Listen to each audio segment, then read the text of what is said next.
موضوع الدرس فی تخلیق السماوات والارض وما بینہما سورۃ الاعراف تفسیر ابن کثیر۔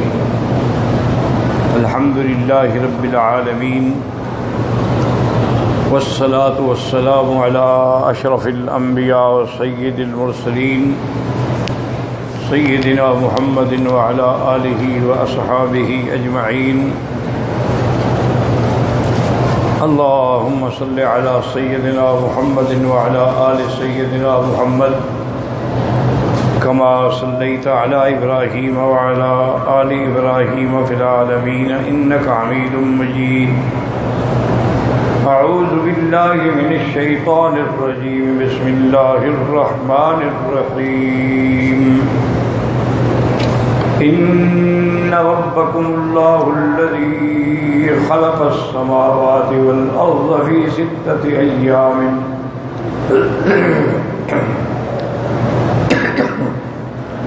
خلق السماوات والارض فی ستۃ ایام ثم استوى علی العرش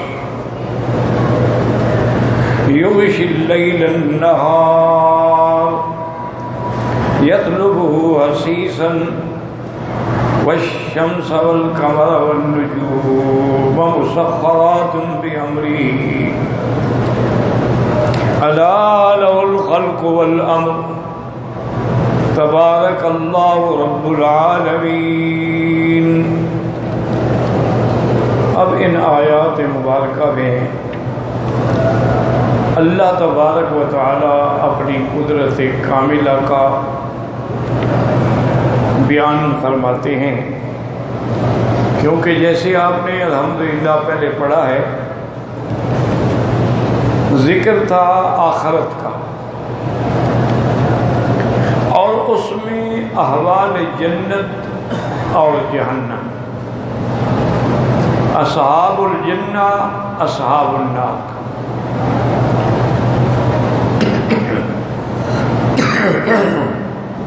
اور اسی کے ضمن میں ذکر آیا تھا اعراف کا۔ بات سمجھنے کی تھوڑی سی کوشش کریں۔ پھر یہ بھی ذکر آیا کہ جہنم والے جنت والوں کو پکاریں گے اور ان سے کہیں گے کہ ہمیں کوئی پانی پھینک دو، جو کچھ اللہ نے تمہیں دیا ہے تو عام اس میں سے کچھ دے دو۔ تو جنت والے ان کو جواب دیں گے کہ یہ جنت کی نعمتیں اللہ نے کافروں پہ حرام کر دی۔ اسی طرح یہ بھی ذکر آیا تھا کہ جنت والے بھی جہنم والوں کو پکاریں گے کہ اللہ نے جو ہم سے وعدہ فرمایا تھا کہ ایمان اور اعمال صالحہ پر جنت دیں گے، تو ہمیں تو اللہ نے وعدہ پورا کر دیا، لیکن تمہارے لیے جو وعید فرمائی تھی کہ اگر کفر پہ مرو گے، شرک پہ مرو گے تو جہنم کی سزا ملے گی، تمہارے ساتھ بھی پوری ہو گئی؟ ان کا حال ہی ہو۔ اسی طرح ذکر آیا تھا اعراف کا کہ اعراف جو ہے وہ ان کے درمیان میں ایک اونچی دیوار کا نام، اور اعراف پر بھی بیان آیا تھا کہ اللہ کی مخلوق ہوگی۔ بھی وہ کون ہوں گے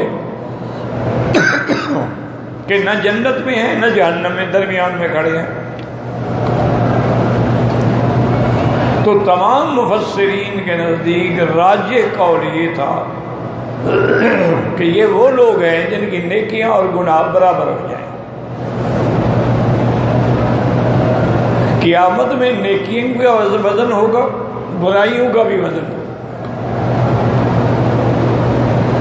جس کی تولیں نیکیاں بھاری ہو گئیں وہ جنت، جس کی تولیں ہلکی ہو گئیں وہ جہنم۔ اب کچھ لوگ ایسے بھی ہوں گے کہ جن کی نیکیاں اور برائیاں برابر ہوں، ان کو اعراف میں رکھا گیا کہ نہ وہ جنت میں ہیں کہ برائیاں ہیں ان کی، نہ وہ جہنم میں ہیں کہ نیکیاں ہیں ان کی۔ یہ سارا واقعہ بیان کرنے کے بعد آدمی سوچتا ہے، میں نے کہا تھا کہ یہ سمجھ سے بالا تر بات ہے نا، کہ جنت والے کیسے جہنم والوں کو دیکھیں گے اور جہنم والے کیسے جنت والوں کو دیکھیں گے، اور وہ جب خطاب کریں گے تو وہ سن بھی لیں گے اور جواب بھی دیں گے۔ تو اس آخرت کے منظر کو سچ ثابت کرنے کے لیے اب اللہ نے فرمایا کہ اگر تم آخرت میں شک کرتے ہو کہ وہ تو تم نے دیکھی نہیں، کیونکہ عالم ارواح جو ہے وہ ہم نے نہیں دیکھا، عالم آخرت بھی ہم نے نہیں دیکھا، عالم برزخ بھی ہم نے نہیں دیکھا، تو اب ان کو صحیح اور سچا ثابت کرنے کے لیے اللہ نے فرمایا کہ چلو دنیا تو تم نے دیکھی ہے جس عالم میں تم زندہ ہو، یہ تو تم نے دیکھا ہے نا کہ آسمان ہے، زمین ہے، چاند ہیں، ستارے ہیں، سیارات ہیں، برج ہیں، یہ بھی آپ نے دیکھا ہے کہ ایک ایسا نظام ہے کہ رات جا رہی ہے، دن آ رہا ہے، دن جا رہا ہے، رات آ رہی ہے، یہ تو تمہارے سامنے ہے نا، اس کا تو تم انکار نہیں کر سکتے۔ تو جو ان چیزوں کو بنانے پہ قادر ہے وہ جنت جہنم اور ان واقعات کو بنانے پہ بھی قادر ہے۔ جیسے یہاں بھی تمہاری عقل کام نہیں کرے گی کہ اللہ نے آسمان کیسے بنایا، کس چیز سے بنایا، کون سا مادہ استعمال کیا، تو اس لیے تمہیں وہ چیزیں بھی سمجھ نہیں آ رہی، لیکن جب اللہ کی ان چیزوں کو نظر ڈالو گے یقین ہو جائے گا کہ جو اللہ ان چیزوں کو بنانے پہ قادر ہے وہ جنت، جہنم، آخرت، حساب کتاب، میزان، ہر حکم اس کا حق ہے۔ اب ان آیات میں اللہ نے فرمایا کہ تمہارے رب نے، دیکھیں یہاں اللہ کی صفت ربوبیت، ان ربکم، کیونکہ رب کی جب صفت آتی ہے نا اس میں مہربانی ہوتی ہے، پالنے والا، جس نے سارے عالم کو پالنے والا، رب العالمین۔ ان ربکم اللہ الذی خلق السماوات والارض فی ستۃ ایام، کہ اللہ نے آسمانوں کو اور زمینوں کو پیدا کیا 6 دن۔ ایک تو قرآن میں جہاں جہاں بھی آپ پڑھیں گے نا انشاءاللہ، یا پڑھتے ہوں گے اللہ کی رحمت سے، تو سماوات جو ہے ہمیشہ جمع کا صیغہ ہوتا ہے، اور وہ ارض جو ہے وہ ہمیشہ مفرد صیغہ ہوتا ہے۔ ان فی خلق السماوات والارض لہ ملک السماوات والارض للہ ما فی السماوات والارض، تو سماوات یاد رکھو یہ جمع کا صیغہ ہے، والارض جو ہے یہ بظاہر مفرد صیغہ ہے، حالانکہ جیسے آسمان ساتھ ہیں زمینیں بھی ساتھ ہیں، جیسے اللہ نے قرآن میں نص فرمایا فقضاہن 7 سماوات، اللہ نے 7 آسمان بنائے اور ایک دوسرے کے اوپر طبقات، اور اسی طرح فرمایا کہ جیسے آسمان 7 ہیں وَمِنَ الْأَرْضِ مِثْلَهُنَّ، زمینیں بھی اسی طرح 7 ہیں، لیکن الارض سے معنی ہوتا ہے جنس الارض، اس میں وہ ساری 7 زمینوں کا ذکر آ گیا، اس لیے کہیں اللہ نے جمع کا صیغہ استعمال فرمایا اور کہیں ارض جنس الارض کا ذکر فرمایا۔ اور دوسری وجہ اس کی یہ ہے کہ سماوات جو ہیں ان کے درمیان میں فاصلہ ہے، پہلا آسمان، دوسرا، تیسرا، چوتھا، 5واں، 6واں، 7واں، سب کے درمیان میں فاصلہ ہے، اور وہ فاصلہ بھی اتنا بڑا ہے کہ مسیرت 500 اعوام، حضور نے فرمایا 500 سال تک بندہ چلے تو پہنچے گا، چونکہ فاصلہ ہے اس لیے اللہ نے ہمیشہ ان کا ذکر صیغہ جمع سے فرمایا۔ اور زمین جو ہے وہ علماء فرماتے ہیں کہ ایک دوسرے سے ایسے ملی ہوئی ہے، اس کے درمیان میں فاصلہ نہیں ہے۔ ہیں تو 7 زمینیں، لیکن جیسے 7 تہ بر تہ ہوتی ہے ملی ہوئی، جیسے دور مولیہ میں بھی ہم نے بھی دیکھا تھا شالیمار باغ لاہور میں کہ وہ بھی طبق در طبق ہے، یعنی آپ ایک طبقے پہ کھڑے ہیں، باغ ہے، پھر نیچے اترے، پھر نیچے اترے، پھر نیچے اترے۔ تو زمینیں جو ہیں وہ ایک دوسرے سے ملی ہوئی، اور ان سب کے نیچے اللہ نے وہ سجین و جہنم،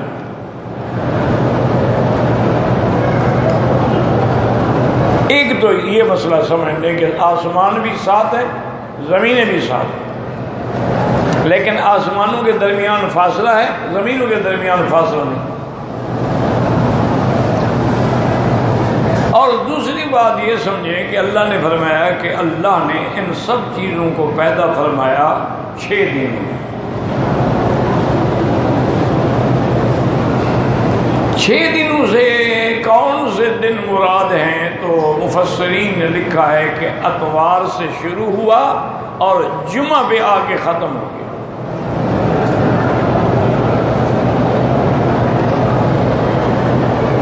اور سبت جو ہے، سبت کا معنی ہوتا ہے کاٹ دینا، تو معنی یہ ہے کہ سب نظام عالم تخلیق ہو گیا، بس کام ختم۔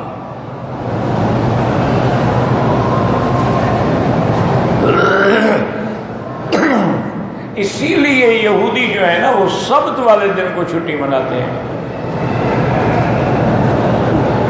وہ کہتے ہیں کہ بھائی سبت جو ہے نا وہ آرام کے لیے ہے، اس میں تو کوئی کام ہوا ہی نہیں، اللہ پاک نے کچھ نہیں بنایا۔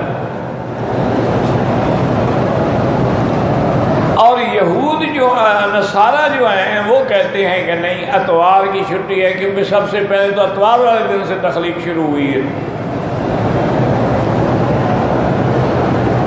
لیکن میرے مدنی پاک نے رحمت دو عالم نے صلی اللہ علیہ وسلم نے فرمایا کہ یہ میری امت کے نصیب میں تھا، یہودیوں کو بھی نہ ملا، نصارہ کو بھی نہ ملا۔ آئے ہم سے پہلے، رہے ہمارے بعد، اللہ نے ہمیں جمعہ کا دن عطا فرمایا۔ اب یہودی ہم سے پہلے آئے تھے، لیکن ان کی چھٹی سبت کو آئے گی، ہفتے کو آئے گی۔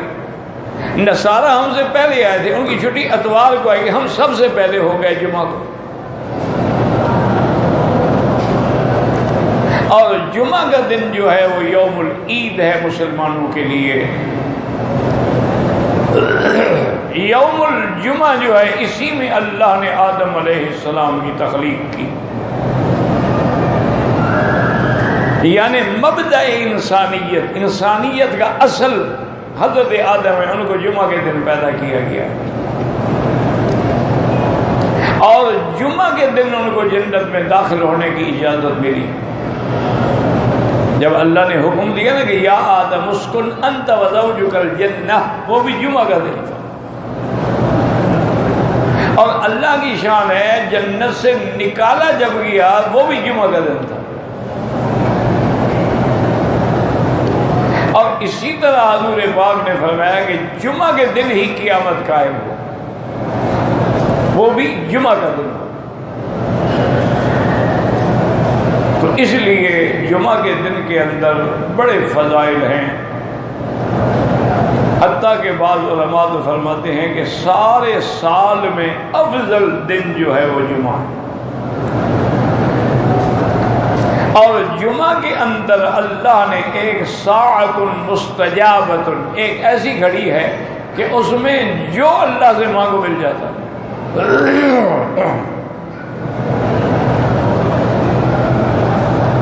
تو اس لیے اولیاء اللہ جو ہے نا جی، تو وہ تو رات کو تیار ہو کے صبح کی نماز کے لیے جب آتے تھے نا فارغ ہو کے بیٹھ جاتے تھے وہیں بس،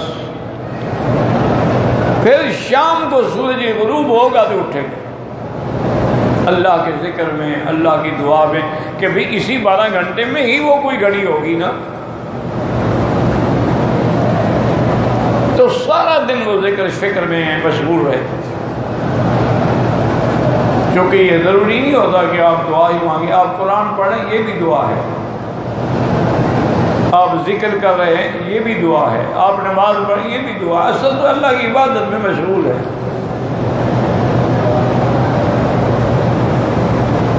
تو اب اللہ نے فرمایا کہ وہ قیامت والے دن جو ہے، قیامت ہوئی جمعہ کے دن میں ہوگی. اور بعض علماء یوں فرماتے ہیں کہ ہفتے میں تو افضل دن جمعہ ہے، لیکن سال کے اندر افضل دن جو ہے وہ یوم العرفات. پورے سال میں جو ایک دن افضل ہے وہ عرفات، اور ہر ہفتے میں جو افضل ہے وہ جمعہ. اور یہ بھی دیکھیں کہ میرے آقا چونکہ افضل الانبیاء امام الانبیاء والمرسلین ہیں، ان کو جو اللہ نے حج نصیب فرمایا نا وہ بھی جمعہ کا دن تھا. چونکہ پہلے سال جب حج فرض ہوا حضور پاک نہیں آئے، حضرت ابو بکر کو بھیجا امیر بنا کر. آپ اس کے اگلے سال آئے تو حج کا دن جو تھا وہ جمعہ کا دن تھا. کہ نبی بھی افضل، ان کا حج کران بھی افضل، اور وہ دن بھی افضل، زمان بھی افضل، مکان بھی افضل، اور وہ انسان بھی افضل. علیہ الصلاۃ والتسلیم، اللہ کے کروڑوں صلاۃ و سلام.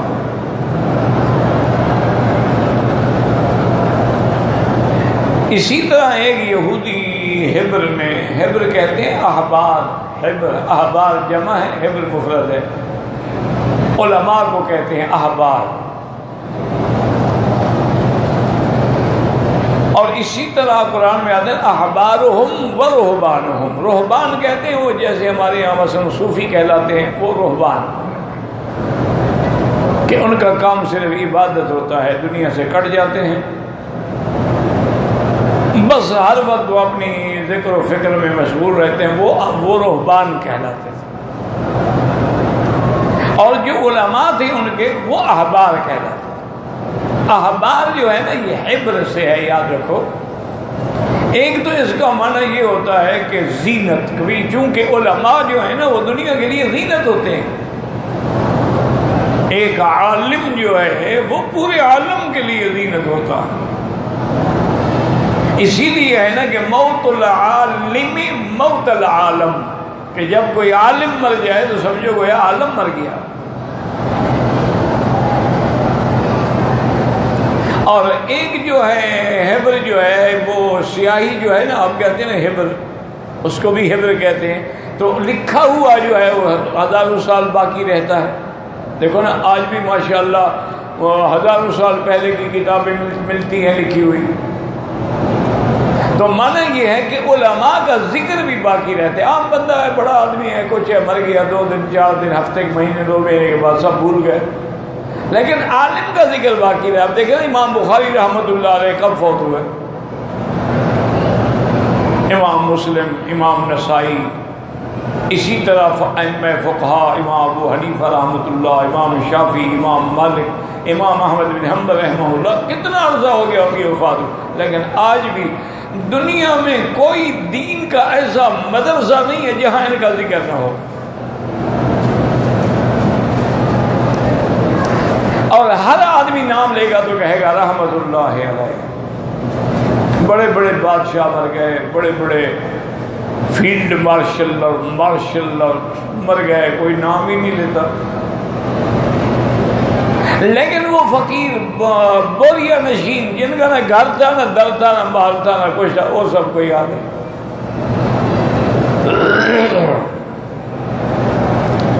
حضرت نظام الدین اولیاء رحمۃ اللہ علیہ جن کی قبر جو ہے وہ دہلی میں ہے،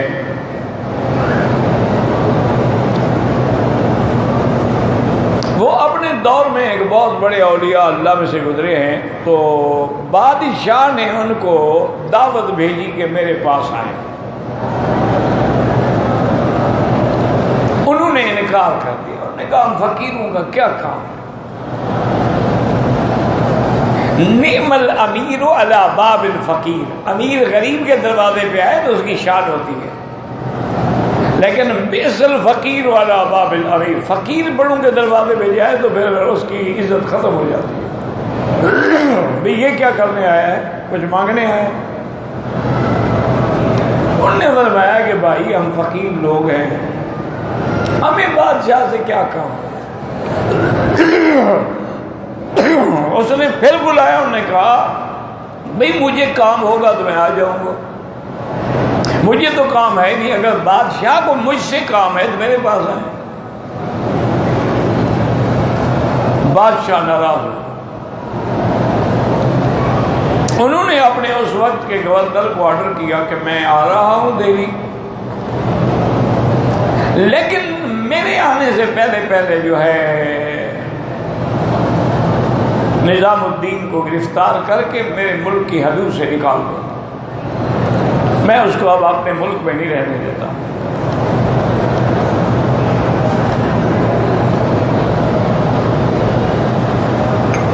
حضرت کو بھی ان کے مریدین نے بتلایا کہ حضرت بادشاہ تو ناراض بھی ہو گئے اور یہ حکم بھی جاری ہو گیا، آپ مسکراتے رہے، بات کوئی نہیں.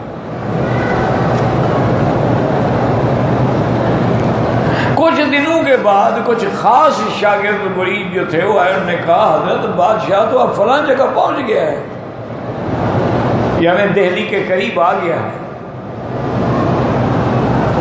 تو آپ کی زبان سے نکلا کہ ہنوز دلی دور است، دلی دور ہے ابھی.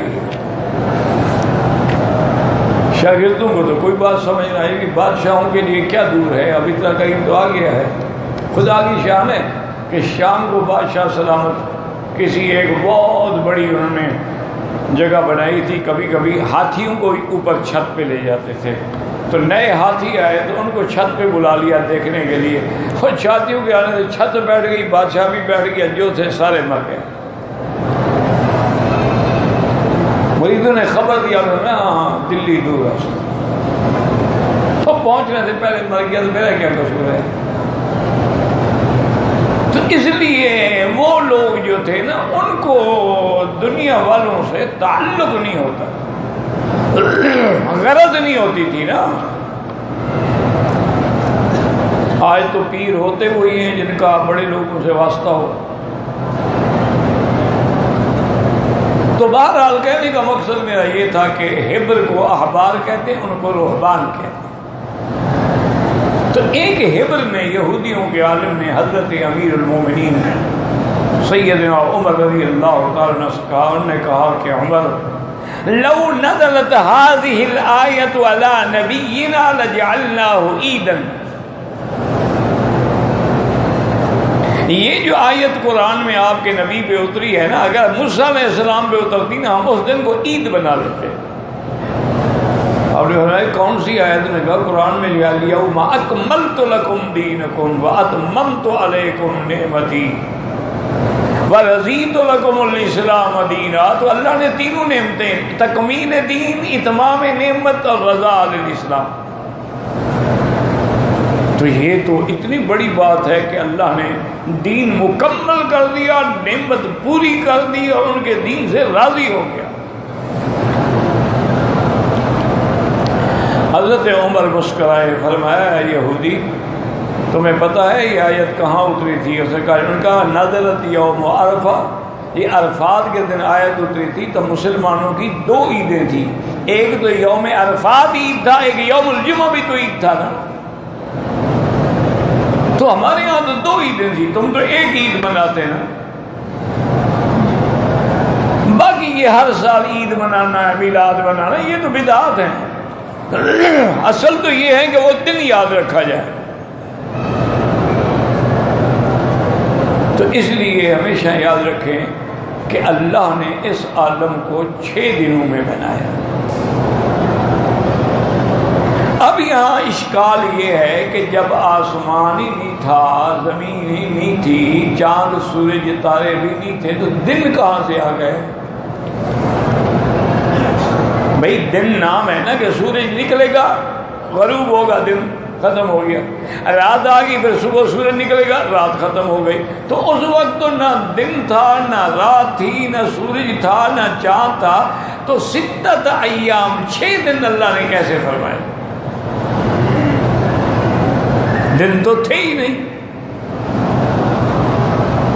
تو اس کے جواب میں مفسرین کرام نے رحمت اللہ علیہم اجمعین نے فرمایا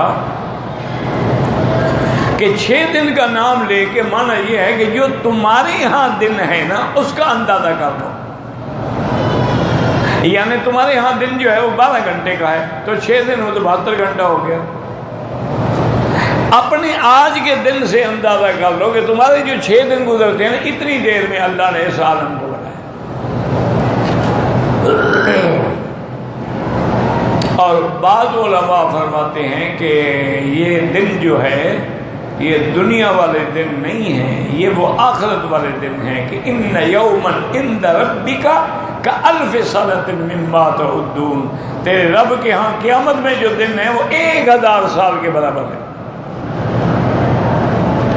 تو 6 دنوں سے مراد یہ ہوگا کہ 6000 سال، یہ دنیا کا دن مراد نہیں، آخرت کا دن۔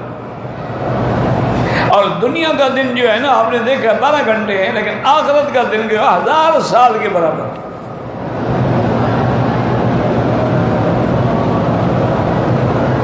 تو یہ جواب دیا مفسرین نے، حضرت ابن عباس نے، اسی طرح حضرت سدئی نے، حضرت ضحاک نے۔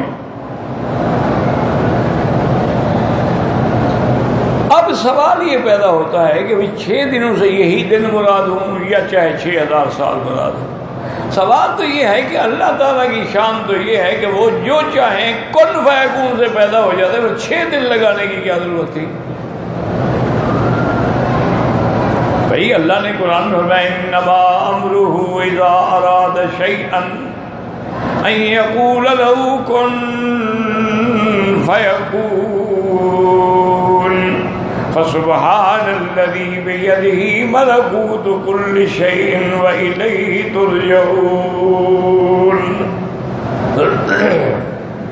اللہ فرماتے ہیں کہ جب اللہ کسی چیز کا ارادہ فرماتے ہیں بس ہو جا، ہو جا، بس حکم دیتے ہیں ہو جا، وہ ہو گئی۔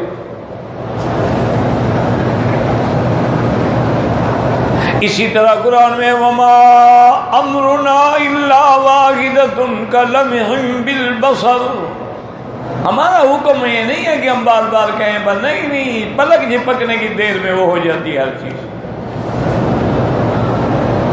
تو اللہ تعالی جب یعنی کن فیکون میں تو 1 منٹ بھی نہیں لگتا، 1 سیکنڈ بھی نہیں لگتا، تو اس کے بجائے 6 دن میں پیدا کی، اس کی کیا حکمت ہے؟ تو اس پر علماء نے، مفسرین نے جواب دیا، انہوں نے فرمایا بات سمجھیں، اللہ تو قادر ہیں، وہ چاہتے تو 1 منٹ میں پیدا فرما لیتے، لیکن اللہ اپنے بندوں کو تعلیم دے رہے ہیں کہ تعمیر جو ہے وہ بڑے غور فکر تدبر سے کیا کرو، جلد بازی نہ کیا کرو۔ میں خدا ہوں، میں چاہتا 1 منٹ میں پیدا کر دیتا، لیکن میں نے بھی 6 منٹ لگائے، 6 دن لگائے، تاکہ بندوں کو تعلیم ملے کہ جلد بازی نہ کیا کرو۔ جیسے کہ اللہ کو کیا ضرورت ہے کہ کسی سے مشورہ کریں جی میں فلاں کو پیدا کروں یا نہ کروں، لیکن اللہ فرشتوں سے فرما رہے انی جاعل فی الارض خلیفہ، میں زمین میں خلیفہ پیدا کرنا چاہتا ہوں۔ اور انہوں نے کہا نحن نسبح بحمدک ونقدس لک قال انی اعلم ما لا، جب اللہ سب کو جانتے ہیں پھر فرشتوں سے پوچھنے کا، رائے لینے کا کیا مطلب؟ تعلیم دی اپنے بندوں کو کہ کوئی کام مشورے کے بغیر نہ کیا۔ اللہ نے اپنے نبی کو بھی یہی حکم دیا فشاورہم فی الامر، صحابہ سے مشورہ کریں، فاذا عزمت، جب فیصلہ کر لیا فتوکل علی اللہ۔ تو یہاں بھی اللہ نے 6 دنوں کے اندر تخلیق کر کے اپنے بندوں کو ہدایت دی کہ ہر چیز میں غور کریں، تدبر کریں، تفکر کریں، جلد بازی نہ کریں، جلد بازی میں نقصان ہو جاتے ہیں۔ میں تو خالق ہوں، میں تو مالک ہوں، میں تو کون سے بھی پیدا کر سکتا ہوں، لیکن میں نے 6 دن میں پیدا کیا۔ اچھا اس بات کو بھی یاد رکھیں کہ پیدائش میں تو ان چیزوں کے پیدا کرنے میں تو 6 دن لگے نا جی، لیکن جب اللہ فنا کریں گے تو بس حکم ہوگا، سور پھونکا جائے گا، سب کچھ ختم۔ اور وہ بھی سور پھونکا جائے گا، سور جو ہے اس میں فرشتہ پھونک ماریں گے، نظام عالم درہم برہم۔ وَنُفِخَ فِي الصُّورِ فَصَعِقَ مَن فِي السَّمَاوَاتِ وَمَن فِي الْأَرْضِ إِلَّا مَن شَاءَ اللَّهُ۔ اچھا پھر سور پھونکا جائے گا، ثُمَّ نُفِخَ فِيهِ أُخْرَىٰ فَإِذَا هُمْ قِيَامٌ يَنظُرُونَ، سب کھڑے ہو جائیں۔ تو یعنی جب اللہ نے دکھایا کہ میں ایک حکم سے، فرشتے کو حکم دے کے پھونک سے سارا عالم برباد تباہ ہو گیا، اچھا پھر پھونک سے دوبارہ میں نے عالم کو بھی پیدا کر دیا، میں اس بات میں قادر ہوں۔ اسی لیے صحابہ نے ایک دفعہ حضور کی خدمت میں عرض کیا کہ یا رسول اللہ صلی اللہ علیہ وسلم، اب ماشاءاللہ اسلام پھیل رہا ہے، جزیرۃ العرب فتح ہو گیا ہے، بڑے بڑے وفد آتے ہیں اور آپ سادہ کپڑوں میں بیٹھے ہوتے ہیں، تو ہمارا دل چاہتا ہے کہ آپ کے لیے بھی ایک خاص جوڑا بنوایا جائے کہ جمعہ کے دن عیدین پہ یا جب کسی وفد میں آنا ہو تو آپ وہ اعلیٰ جوڑا پہن کے بیٹھیں۔ حضور نے فرمایا اللہ کے بندو، اللہ کے حکم سے اسرافیل جو ملک ہے، فرشتہ ہے، واضع فاہ علی السور، اس نے اپنا منہ اس سور پہ رکھا ہوا ہے، رافعا بصرہ الی السماء، اور آنکھیں اوپر اٹھائی ہوئی ہیں، متی یؤمر ینفخ، کب حکم ہوتا ہے کہ میں پھونک ماروں، تو وقت تو اتنا رہ گیا ہے پر لباس بدلنے کی مہلت بھی نہ بھی رہے، تو کیا ضرورت، کوئی پتہ نہیں نا کہ قیامت کب ہو جائے۔ تو ہم اسی لیے حضور نے فرمایا کہ لوگ ہاؤس بنا رہے ہوں گے، بکریوں کو چارہ کھلا رہے ہوں گے، کوئی آدمی اپنے گائے بھینس کا دودھ نکال رہا ہوگا، قیامت قائم ہو جائے۔ اس لیے حکم ہے کہ تم توبہ بھی اور اپنا محاسبہ بھی جلدی کر لو، کوئی پتہ نہیں کب قیامت آتی، اور جب قیامت آئے گی تو اس سے پہلے سورج جو ہے وہ مغرب سے طلوع ہوگا اور دروازے توبہ کے بند ہو جائیں گے، پھر لاکھ توبہ کرو قبول نہیں ہوگی، حتیٰ کہ کوئی کافر ایمان لائے وہ بھی اللہ قبول نہیں کرتا، بس وقت گزر گیا۔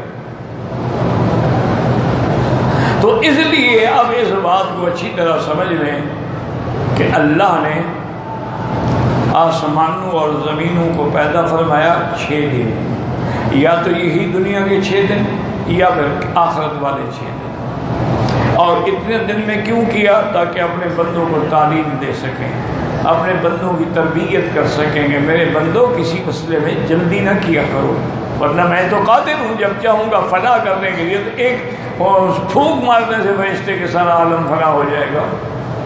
فَصَعِقَ مَن فِي السَّمَاوَاتِ وَمَن فِي الْأَرْضِ إِلَّا مَن شَاءَ اللَّهُ۔ تو اللہ تبارک و تعالیٰ نے ہمیں ان آیات میں یہ بات سمجھائی ہے۔ اچھا اب ایک مسئلہ ان آیات میں یہ سمجھنے والا ہے کہ آسمان پہلے پیدا ہوا کہ زمین پہلے پیدا ہوا؟ چونکہ ذکر کے اندر تو آسمان کا ذکر پہلے ہے نا، ان ربکم اللہ الذی خلق السماوات والارض۔ اچھا کسی طرح بعض آیات میں یہ بھی آتا ہے کہ اللہ تبارک و تعالی نے آسمان پہلے پیدا فرمائے ہیں، والارض بعد ذلک دہاہا، اور زمین اس کے بعد۔ تو اب یہ سمجھ لیں کہ یہ بھی ایک اشکال ہے کہ بھئی آسمان پہلے پیدا ہوئے ہیں یا زمین پہلے پیدا ہوئی؟ تو بعض آیات میں یہ معلوم ہوتا ہے کہ آسمان پہلے پیدا ہوئے ہیں، زمین بعد میں، اور بعض آیات سے یہ معلوم ہوتا ہے کہ اللہ نے زمین پہلے بنائی ہے اور آسمان بعد میں۔ تو اس لیے اس اشکال کو بھی سمجھنے کی کوشش کریں، یاد بھی رکھا کریں۔ تو اب اصل بات سمجھیں کہ سب سے پہلے جب یہ مخلوق اللہ نے پیدا نہیں فرمائی تھی تو پانی تھا، اصل جو ہے وہ پانی۔ اب بھی پوری زمین جو اللہ نے پیدا کی ہے نا، اس میں نظر ڈالنا تو 3 حصوں میں پانی ہے، 1 حصے میں خشکی ہے۔ 3 حصے جو ہیں وہ سمندر ہیں، دریا ہیں اور چیزیں، 1 حصہ ہے جو خشکی ہے جس میں ہم اور آپ رہتے ہیں۔ تو سب سے پہلے تو پانی تھا، اور میرے اللہ کا عرش جو تھا وہ بھی پانی پہ تھا، وَكَانَ عَرْشُهُ عَلَى الْمَاءِ، یہ بھی اللہ کا قرآن۔ اب اللہ نے جب حکم دیا تو وہ پانی گرم ہوا، کھولتا گیا کھولتا گیا، کم ہوتا گیا کم ہوتا گیا کم ہوتا گیا، حتیٰ کہ وہ کیچڑ میں بدل گیا۔ کیچڑ کے اندر پھر اس کو اللہ تعالیٰ نے ایسے گولا بنا کے چھوڑ دیا۔ زمین تو پیدا کر دی پہلے، لیکن وہ گولے کی شکل دی، اسی لیے کہتے ہیں نا کہ زمین کرہ ہے، اسی لیے کرے بنائے ہوئے ہیں نا نقشے میں، کہ زمین جو ہے کروی ہے، پہلے کورے کی طرح تھی، اس کو اللہ نے چھوڑ دیا۔ پھر اللہ نے آسمان بنا، جب آسمان بن گئے تو اب اللہ نے حکم دیا زمین بچھا دو، تو زمین کو پھیلایا بعد میں کیا، پیدا پہلے کیا گیا، پیدا کر کے چھوڑ دیا، آسمان بنے پھر زمین کو پھیلایا گیا۔ تو اب قرآن کی کسی آیت پہ کوئی اعتراض نہیں کہ وَالْأَرْضَ بَعْدَ ذَلِكَ دَحَاهَا، دہا مانا اس کو پھیلانا، تو بعد میں پھیلایا گیا، یعنی کہ بعد میں بنایا گیا۔ اور یہ بھی دیکھیں کہ جب اللہ نے زمین پھیلائی نا تو نقطہ مرکزی جو ہے یہی کعبہ شریف تھا، اسی سے زمین پھیلانی شروع، یہ مرکز میں تھا،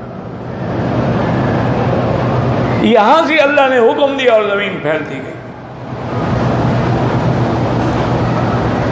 اور اس کے بعد اب جب آسمان اور زمینیں پیدا ہو گئیں تو پھر اللہ نے ہر آسمان کے لیے مخلوق اور ہر آسمان کے لیے قواعد اور ضوابط، ثم استوى إلى السماء فأوحى في كل سماء أمرها، ہر آسمان کے لیے احکام نافذ ہوئے۔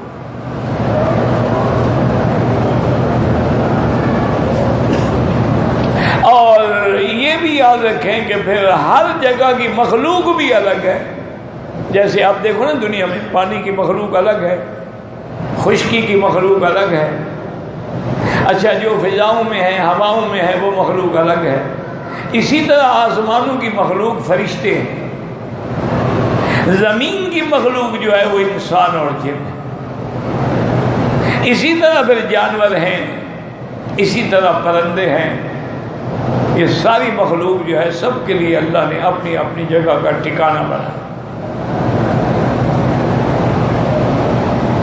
اور اگر انسان یعنی صرف آسمان پہ ہی نظر ڈال لے نا جی تو اس کو کہنا پڑے گا تبارک اللہ احسن الخالق، یا اللہ تیری شان، اتنا بڑا آسمان کیسے بنا؟ اور پھر آپ دیکھیں نا یہ ایک چھت ڈالنی ہو تو کتنی آپ کو نیچے سے اس کے لیے فاؤنڈیشن بنانی پڑے گی۔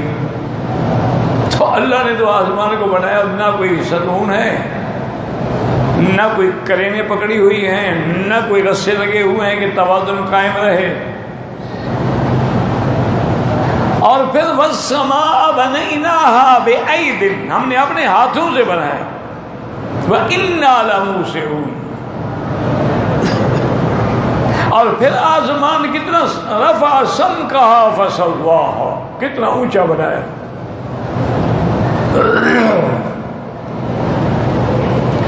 اور سماوات بغیر عمد ترونہا، کوئی ستون تمہیں نظر آتا ہے کدھر ہے؟ تم تو یہ چھت نہیں بنا سکتے، دیکھو ستون کے ساتھ ستون کھڑا ہوا ہے، اچھا پھر بھی خطرہ ہوتا ہے کہ 100 سال بعد 200 سال بعد گر نہ جائے، لیکن اللہ کے آسمان کو تو ہزاروں سال گزرے گے اور پتہ نہیں اور کتنے گزریں گے۔ اسی لیے اللہ فرماتا ہے میں نے جو کچھ بنایا ہے میرے بندے ہر طرح من فطور، اس میں کوئی سوراخ ہو گیا ہو، کوئی شکوک پیدا ہو گئے ہوں، کہیں کوئی ٹوٹ پھوٹ ہو گئی ہو، کسی جگہ اس کا رنگ اکھڑ گیا ہو، فرجی البصر، بار بار دیکھو، ثم ارجع البصر کرتین ينقلب الیک البصر خاسئا وهو حسیر، آخر تم ناکام ہو جاؤ گے، کوئی عیب نہیں ڈھونڈ سکتے۔ یہ جو آج کل جدید سائنس کہتی ہے نا جی کہ وہ یہ جو ہمارے گیس ہوتی ہے نا جو فریج میں ہے اور چیزوں میں ہے، تو اس کا جو اپنا کہ بھی یہ جب لیک ہوتی ہے اس نے اوپر جا کے اس میں سوراخ کر دیا ہے۔ یہ خاص طور پر یہ جو جتنی گیس ان میں بھری جاتی ہے نا، جو آپ فریج چلاتے ہیں، یہ چیزیں ٹھنڈی کرنے کے لیے چاہتے ہیں، تو یہ ایک خاص گیس ہے کہ جی اس کی وجہ سے لیک ہوتے ہوتے ہوتے اوپر یہ سوراخ ہو گیا، جس کی وجہ سے موسموں میں تبدیلی آ گئی ہے، کبھی گرمی زیادہ ہو جاتی ہے، کبھی سردی زیادہ ہو جاتی ہے۔ تو یاد رکھیں اس سے آسمان میں کوئی سوراخ نہیں پڑا، آسمان کے نیچے وہ چیز ہے جس میں سوراخ ہوا ہے۔ آسمان تو اللہ چیلنج کر رہے ہیں کہ بتاؤ ہر طرح من فطور، کوئی چیز ہے اس میں؟ تو یہ آسمان سے نیچے ہیں، جیسے یاد رکھیں سماوات اور چیز ہے، فلک اور چیز ہے، اور یہ تارے چاند جو ہے یہ بھی کوئی آسمان میں نہیں، کل فی فلک یسبح، ورنہ آسمانوں پر تو اللہ کے حکم کے بغیر کوئی جا نہیں سکتا، یہ چاند پہ کیسے پہنچ گئے؟ تو اصل میں چاند نیچے ہے، وہ آسمان کے اوپر نہیں ہے۔ آسمان کے جو دروازے ہیں وہ اللہ کے حکم کے بغیر نہیں کھل سکتے۔ لا تفتح لهم ابواب السماء، نہ آسمان کے ان کے لیے دروازے کھولے جائیں گے، ولا يدخلون الجنہ، اور نہ کافر جنت میں داخل ہو سکتے ہیں، حتی یلج الجمل فی سم الخیاط، اللہ نے مثال دی کہ جیسے کسی اونٹ کو سوئی کے ناکے سے نہیں گزار سکتے ہو، اسی طرح یہ بھی نہیں جا سکتے۔ تو یہ چاند پہ پہنچ جانا یا بعض ستاروں پہ کمندیں ڈالنا، یہ چونکہ نیچے ہے آسمان سے، آسمان کے اوپر نہیں۔ قنادیل معلقۃ بین السماء والارض، حضرت ابن عباس فرماتے ہیں یہ تو ایسے ہے کہ جیسے دیکھو یہ فانوس لٹک رہا ہے، چھت پر تو نہیں ہے نا لیکن لٹکا ہوا۔ تو یہ بھی ساری چیزیں اللہ کے حکم سے معلق ہیں۔ اور ایک قول میں حضرت ابن عباس فرماتے ہیں کہ بسلاسل فی اید الملائکہ، ان پر وہ ان کو لٹکانے کے لیے جو نور کی رسیاں ہیں ان کو فرشتوں کے حکم نے اللہ کے حکم سے پکڑا ہوا، اور جب اللہ حکم دیں گے چھوڑ دیں گے، سب کچھ ختم۔ تو اس لیے اللہ نے یہاں فرمایا ان ربکم اللہ الذی خلق السماوات والارض وما بینہما فی ستۃ ایام ثم استوى علی العرش یغشی اللیل النہار یطلبہ حثیثا والشمس والقمر والنجوم مسخرات بأمرہ الا لہ الخلق والامر تبارک اللہ رب العالمین۔ صدق اللہ العظیم۔